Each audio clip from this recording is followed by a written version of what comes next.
আমরা যে বিদ্যুৎ ব্যবহার করি তার পেছনে একটা বিশাল যন্ত্র কাজ করে তাই না? পাওয়ার প্ল্যান্টের একেবারে ভেতরে সেটাই হলো সিনক্রোনাস জেনারেটর। চলুন আজ আমরা এই পাওয়ারফুল মেশিনের অন্দরমহলে ঢুকে দেখব এর রহস্যটা ঠিক কোথায়। তো কি থাকছে আজ আমাদের আলোচনায় এক ঝলকে দেখে নিই।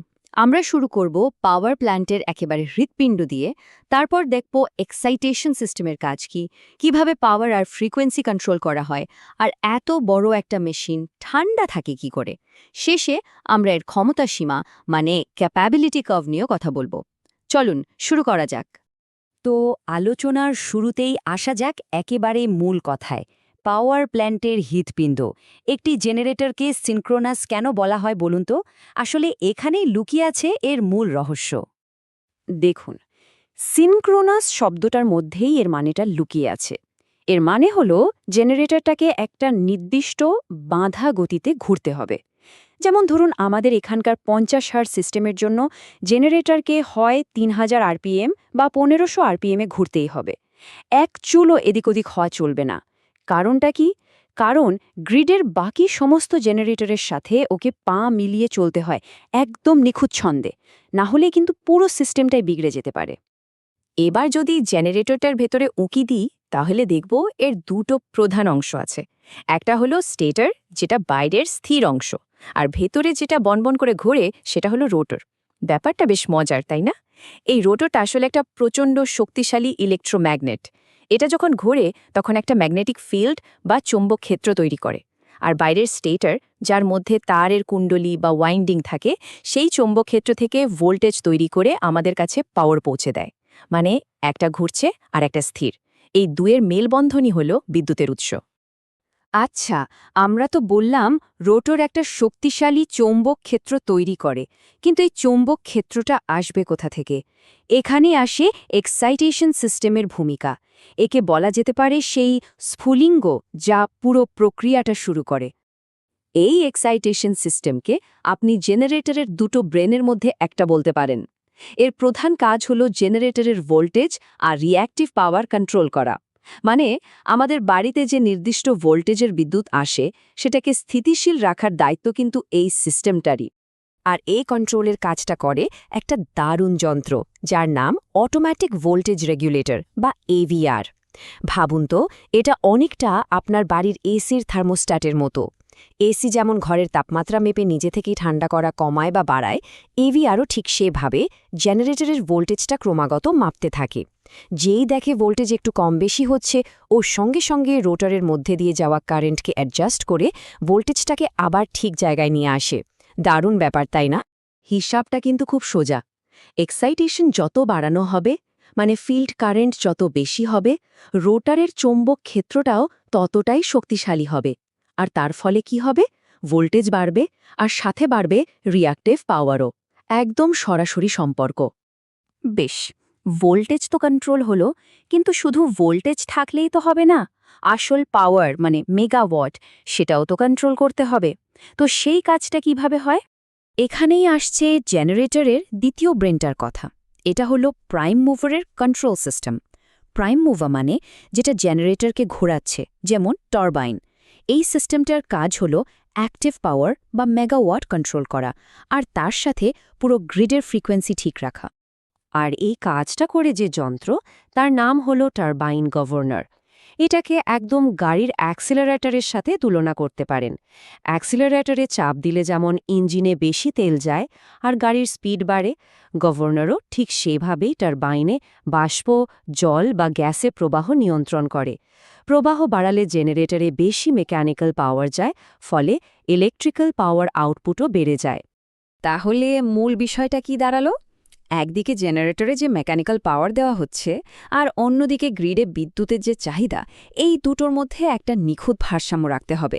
এই ব্যালেন্সটা থাকলেই গ্রিডের ফ্রিকোয়েন্সি একদম কাটায় কাটায় 50 হার্জে স্থির থাকবে। যদি এই ব্যালেন্সটা একটু নড়ে যায় তাহলে কিন্তু বড়সড় বিপদ, এমনকি ব্ল্যাকআউটও হয়ে যেতে পারে। ভাবুন তো, একটা মেশিন যখন একবারে কয়েকশো মেগাওয়াট পাওয়ার তৈরি করছে তখন কি পরিমাণ তাপ তৈরি হতে পারে? এই অসংখ্য তাপ যদি বের করে না দেওয়া হয় তাহলে তো মেশিনটা গলেই যাবে। তাই জেনারেটরকে চাপের মধ্যেও ঠান্ডা রাখাটা ভীষণ জরুরি, আর তার জন্য দরকার একটা অত্যন্ত উন্নত কুলিং সিস্টেম। ছোটখাটো জেনারেটরকে ঠান্ডা করার জন্য বাতাসই যথেষ্ট, কিন্তু যখনই আমরা বড় প্রায় ৩০০ MVA বা তার বেশি ক্ষমতার জেনারেটরের কথা বলবো, তখন কিন্তু বাতাস দিয়ে আর কাজ চলে না। বাতাস অতটা তাপ সরাতে পারে না। এখানেই ইঞ্জিনিয়াররা একটা দারুণ সমাধান বের করেছেন, হাইড্রোজেন কুলিং। সমস্ত বড় টার্বো জেনারেটরে এটাই ব্যবহার করা হয়। কিন্তু প্রশ্ন হলো, হাইড্রোজেন কেন? দেখুন, ডেটাগুলো দেখলেই ব্যাপারটা পরিষ্কার হয়ে যাবে।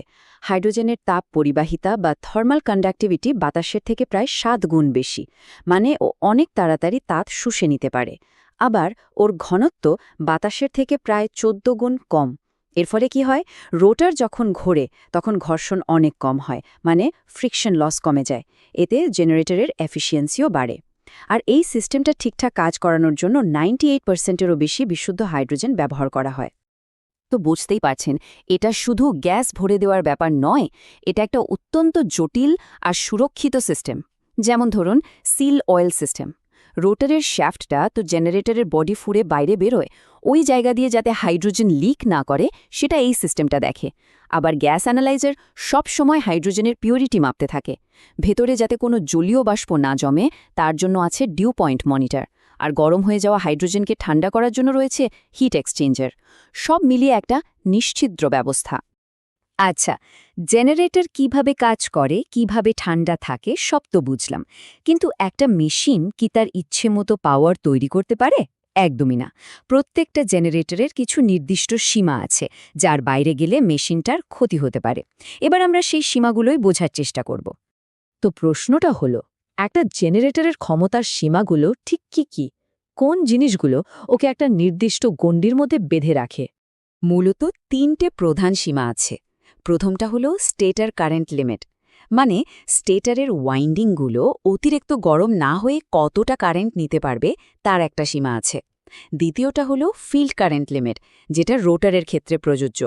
রোটারের ওয়াইন্ডিং কতটা ডিসি কারেন্ট সহ্য করতে পারবে, এটা হলো তার সীমা। আর ৩ নম্বরটা হলো প্রাইম মুভার লিমিট, যে টারবাইনটা জেনারেটরকে ঘোরাচ্ছে তার নিজেরও তো পাওয়ার তৈরি করার একটা সর্বোচ্চ ক্ষমতা আছে, তাই না? এই ৩টে জিনিস মিলেই ঠিক করে দেয় যে জেনারেটরটা নিরাপদে কতটা চলতে পারবে। আর এই ৩টে সীমাকে যখন একটা গ্রাফে ফেলা হয় তখন যে ছবিটা তৈরি হয় তাকেই বলে জেনারেটর ক্যাপাবিলিটি কার্ভ। এটাকে বলতে পারেন জেনারেটরের অপারেটিং ম্যানুয়াল বা নিয়মকানুনের বই। এই কার্ভটা দেখেই একজন অপারেটর বুঝতে পারেন যে ঠিক কোন পরিস্থিতিতে কতটা অ্যাক্টিভ আর রিঅ্যাক্টিভ পাওয়ার নিরাপদে জেনারেট করা যাবে। আসলে ব্যাপারটা শুধু জেনারেটরের একার নয়, একটা ইউনিটের আসল কার্যকরী ক্ষমতা নির্ভর করে জেনারেটর, টারবাইন আর পুরো গ্রিড সিস্টেম, এই ৩টে সীমাবদ্ধতার উপর। সব মিলেই ফাইনাল সীমাটা তৈরি হয়। তাহলে ভাবুন একবার, যদি শুধু একটা জেনারেটরের মধ্যেই এত জটিল সব সীমা আর নিয়ন্ত্রণ ব্যবস্থা থাকে, তাহলে একটা গোটা পাওয়ার গ্রিড, যেখানে এরকম শত শত জেনারেটর একসঙ্গে চলছে, তাদের মধ্যে নিখুঁত তালমিলটা কিভাবে রাখা হয়? আমাদের বাড়িগুলো আলোকিত রাখার পেছনের এই প্রযুক্তি আর সমন্বয়টা সত্যি অবাক করার মতো, তাই না?